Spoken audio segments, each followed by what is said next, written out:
I've got an unpopular opinion for you, that coffee pods are actually better for the environment than traditional coffee machines when we look at everything holistically. This is because there's a huge amount of energy used to transport coffee all around the world.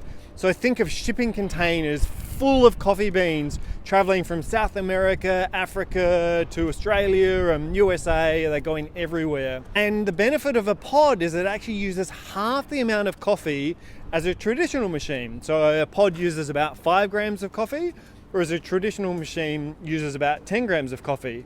So every shipping container full of coffee, you're getting twice as many cups out of that shipping container, which reduces the amount of energy used to transport that cup of coffee.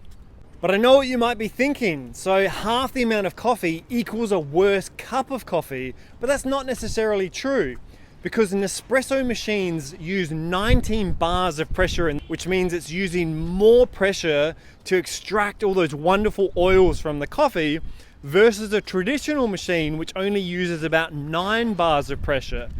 But back to my original comment about pod coffee being better for the environment. This is only true if you choose compostable pods, because if you use aluminium pods, they can take up to 500 years to break down in landfill, and that outweighs the benefit of the reduced transportation of pod coffee. And there's one more thing to keep in mind as well. So coffee production is actually in decline due to climate change, but coffee consumption is going up every single year.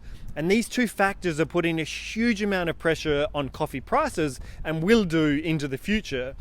And I believe that within our lifetime, we'll be paying $20, $30 for a cup of coffee. Eventually, only the very rich will be able to afford a cup of coffee. Pod coffee is the solution to this.